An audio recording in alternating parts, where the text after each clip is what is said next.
May 10, 1940, 3:30 a.m. A French tank commander named Pierre Balot sits inside his Char B1 bis, one of the most heavily armored, most powerful tanks in the world. His steel fortress weighs 32 tons. Its armor is nearly impenetrable. On paper, France has more tanks than Germany. Better tanks, more soldiers. Imagine a line of fortress system that cost billions guards the border. 6 weeks later, France surrenders. How do you lose a war you're supposed to win? How does the world's premier military power, the nation that bled Germany white in World War I, collapse in just 40 days? For decades, we've been told a simple story. German tanks crushed France. Blitzkrieg, Panzer divisions, mechanized warfare versus horse-drawn antiquity. But that story is wrong. What actually happened in those 6 weeks wasn't just about tanks. It was about something far more terrifying, and it changed warfare forever. Let's start with what everyone thinks they know. When most people imagine the fall of France, they picture endless columns of German Panzers, sleek, modern killing machines rolling over outdated French forces still relying on World War I tactics. The narrative is seductive. New versus old, future versus past, tanks versus horses. There's just one problem. France had more tanks than Germany in 1940. Not fewer, more. And many of them were significantly better. Take the Char B1 bis, the tank Pierre Balot commanded. This machine was a beast. Frontal armor up to 60 millimeters thick. Most German anti-tank guns couldn't even scratch it. It mounted a 75 millimeters howitzer in the hull and a 47 millimeters gun in the turret. In direct combat, it could and did shred German tanks. On May 16, 1940, a single Char B1 bis commanded by Captain Balot engaged German forces near Stun. His tank was hit 140 times, 140 direct hits. Not a single shell penetrated. Meanwhile, Balot destroyed 2 Panzer IVs and 11 Panzer IIIs before running out of ammunition. 1 tank. 13 kills, unscratched. The French had nearly 300 of these monsters. They also had fast cavalry tanks, the SAMUS 35s, with excellent armor and mobility. So if France had numerical superiority and better armor, what went wrong? This is where the real story begins, and it's not about the tanks themselves. The German Panzer III, and for the tanks we've been taught won the war, were actually kind of mediocre. The Panzer III's main gun was a 37 mm cannon, decent against infantry and light vehicles, but it bounced off French heavy armor like pebbles off a windshield. The Panzer IV was better, with a short-barreled 75 mm, but it was designed for infantry support, not tank battles. Early in the French campaign, German tank crews were terrified of French armor. They reported watching their shells ricochet harmlessly off Char B1s while return fire turned their panzers into burning coffins. In tank versus tank combat, the Germans were often outmatched. So how did they win? 3 words: radios, coordination, tempo. Here's what made German armored doctrine revolutionary. Every single German tank, from the lightest Panzer I to the heaviest command vehicle, had a radio. Not some tanks. Not just command tanks. Every single one. This sounds trivial until you understand what it meant in practice. A German Panzer division could move as a coordinated organism. Tank commanders could talk to each other in real time. Company commanders could shift tactics mid-battle.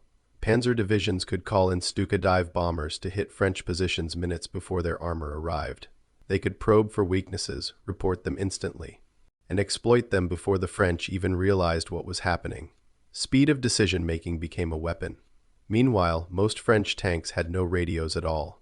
Communication happened through hand signals, flags, or runners carrying messages on foot. A French tank commander had to stick his head out of the turret, exposing himself to fire, just to see what was happening around him. Coordinating an attack required stopping, dismounting, and holding conferences while German shells rained down. Imagine trying to play a team sport where your opponents have headsets and you're passing notes. But the radios were just the beginning. The Germans had reimagined what tanks were for. The French and Germans looked at the same technology and saw completely different things. To the French military establishment, tanks were mobile artillery steel shields to support infantry advances. This made sense.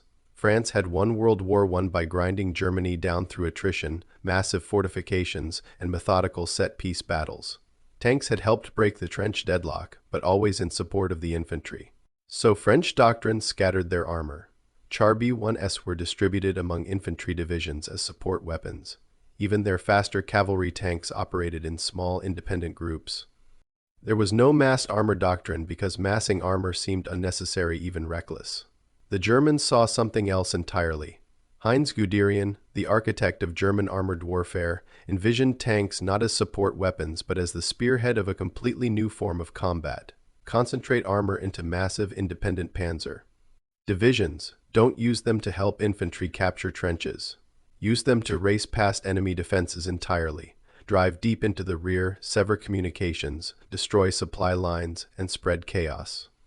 The goal wasn't to win battles through firepower.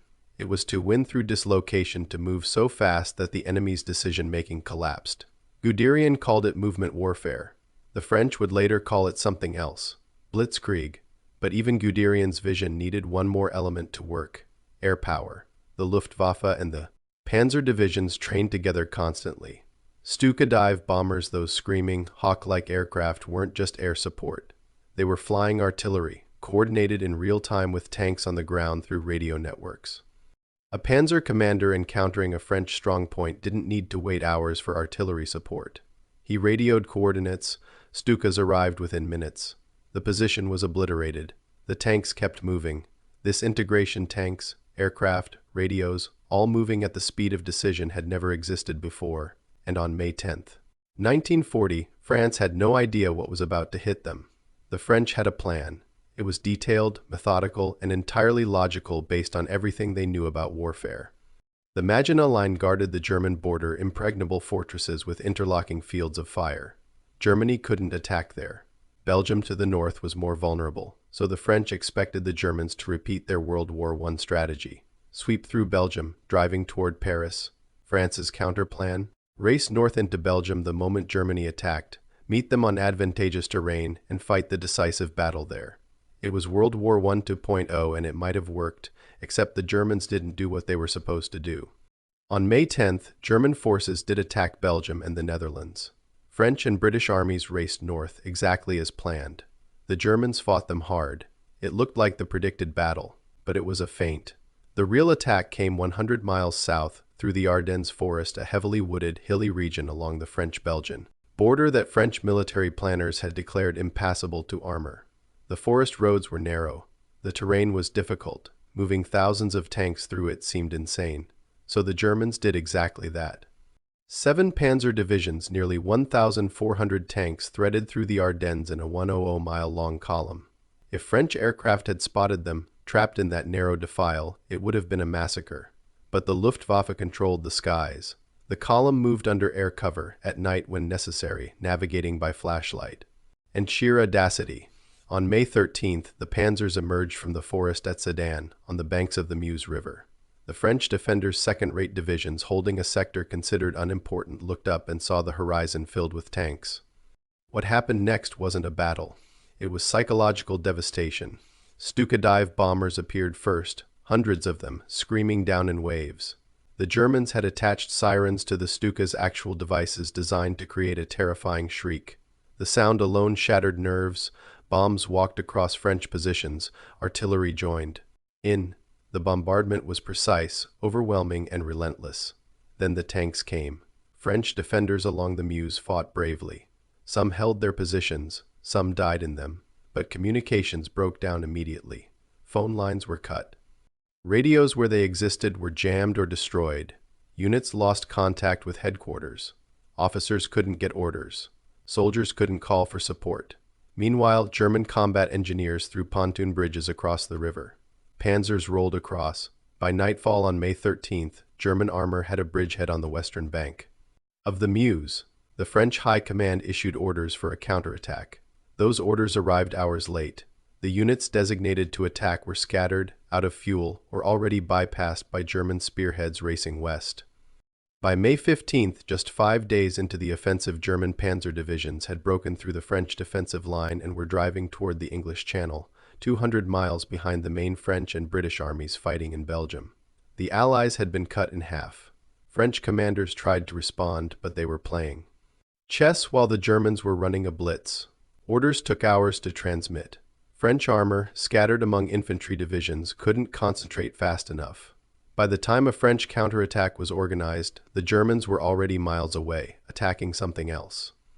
On May 21st, the British attempted a counterattack at Arras.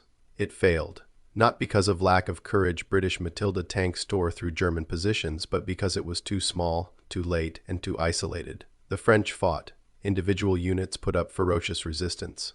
Pierre Balot's near-indestructible Char B1 wasn't. Unique French tanks won many individual engagements, but victories in isolated battles meant nothing when the entire campaign was being decided by operational tempo. The Germans moved faster than the French could think. On June 22, 19406 weeks after the German invasion began, France signed an armistice. The numbers are almost incomprehensible. France lost approximately 90,000 soldiers killed and 200,000 wounded. Nearly 2 million French soldiers were captured. The French military, one of the most powerful forces on earth, had been shattered. And here's the thing that haunts military historians. France could have won. They had the tanks. They had the soldiers. They had the industrial capacity. On paper, they were stronger. What they didn't have was a doctrine that could compete with German operational art, the ability to think, move, and strike faster than the enemy could respond. The Battle of France proved something terrifying. Wars aren't won by the side with the best equipment. They're won by the side that can process information and make decisions faster. The Char B1 bis, that magnificent, nearly invincible tank, became a symbol of the tragedy. It was a masterpiece of engineering deployed with a doctrine from the previous war. Hundreds of them were captured intact by the Germans, who used them for years afterward. The tanks didn't fail. The system around them did. Meanwhile, the mediocre Panzer III and IV became legendary not because they were superior machines, but because they were nodes in a revolutionary system of warfare. German success wasn't about technology. It was about integration, tempo, and the willingness to break every assumption about how wars were supposed to be fought. There's a lesson in this that goes beyond military history. France in 1940 fell into the trap of fighting the last war. They had studied World War I intensely, learned every lesson, built every fortification, prepared for every contingency from 1914 to 1918. Their military thinking was sophisticated, logical, and completely obsolete. The Germans understood something deeper.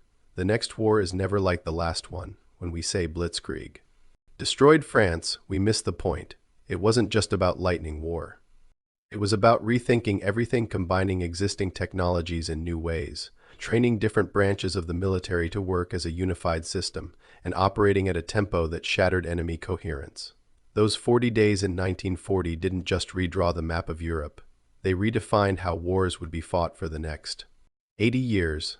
Combined arms warfare, real-time coordination, speed as a strategic weapon. Every modern military doctrine traces back to those principles. And it all happened because one side looked at radios, tanks, and aircraft and asked, what if we use these together in a way nobody expects? Pierre Balot survived the war. His indestructible Char B1 bis, the tank that took 140 hits and kept fighting, was eventually captured when France surrendered, not destroyed in battle, but abandoned when there was no more war to fight. Sometimes the strongest armor isn't enough. Sometimes survival depends on seeing the battle clearly before it begins. The fall of France proved that the future doesn't belong to those with the best weapons. It belongs to those who understand what war has become. Claude is AI and can make mistakes. Please double-check responses.